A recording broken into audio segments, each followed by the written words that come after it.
हमारे गांव में मिट्टी से खूबसूरत कुल्हड़ कैसे बनते हैं, आइए आपको भी दिखाती हूँ। सबसे पहले मैं हमारे पहाड़ों से लाई गई एकदम खुशबूदार मुलायम मिट्टी को एक बड़े से बर्तन में डालती हूँ और उसमें साफ पानी भर देती हूँ। फिर एक मोटी लकड़ी से उसे अच्छे से मिलाती हूँ ताकि मिट्टी में से सारे कंकड़, जड़ें और अनचाहे टुकड़े अलग हो जाएं और वो अच्छी तरह गीली होकर काम करने लायक बन जाए। फिर एक छोटी छलनी की मदद से उसे थोड़ा थोड़ा करके छानती हूँ, जिससे सिर्फ सबसे बारीक और मुलायम मिट्टी ही बचे, जो कुल्हड़ बनाने के लिए एकदम बढ़िया होती है। अब इस छनी हुई गीली मिट्टी को ढककर पूरे 2 दिन के लिए एक तरफ रख देती हूँ ताकि मिट्टी फूले, सेट हो जाए और उसमें एकसार लचीलापन आ जाए। 2 दिन बाद मैं उस मिट्टी में थोड़ा सा घोला हुआ सीमेंट डालकर अच्छे से मिलाती हूँ।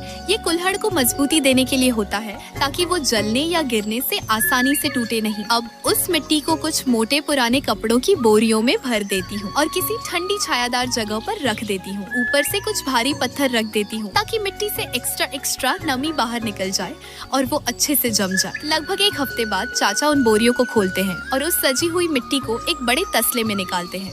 अब चाचा अपने पैरों से जोर जोर से उस मिट्टी को मसलते हैं ताकि वो पूरी तरह चिकनी और लोचदार बन जाए। यही मिट्टी अब हमारे कुल्हड़ की जान बनेगी। अब हम इस मिट्टी का एक छोटा सा गोला लेकर चाक पर रखते हैं और थोड़ा पानी लगाकर उसे घुमाने लगते हैं। हाथों की कलाकारी और चाक की रफ्तार से सादी सी मिट्टी धीरे धीरे एक प्यारे कुल्हड़ का रूप ले लेती है। लेकिन इसे बनाते वक्त बहुत ध्यान देना होता है क्योंकि बस जरा सी चूक और आकार बिगड़ सकता है। अब इन कुल्हड़ों को पूरे एक रात खुले आसमान के नीचे छोड़ देते हैं ताकि वो धीरे धीरे सूख जाएं और उनकी बनावट में मजबूती आ जाए। अगले दिन हर कुल्हड़ को फिर से चाक पर रखकर उसके बाहर और अंदर की फिनिशिंग करते हैं ताकि सतह एकदम चिकनी और सुंदर दिखे। अब रंगत की बारी। अब मैं कुछ लाल पहाड़ी पत्थरों को अपनी देसी चक्की में डालती हूँ और बारीक पीस लेती हूँ, जिससे एक नेचुरल मिट्टी जैसा रंग तैयार होता है। इस रंग में थोड़ा पानी और कुछ लकड़ियों की जली हुई राख भी मिलाती हूँ। उसे एकदम बढ़िया घोल बना लेती हूँ ताकि कुल्हड़ पर लगने वाला रंग गहरा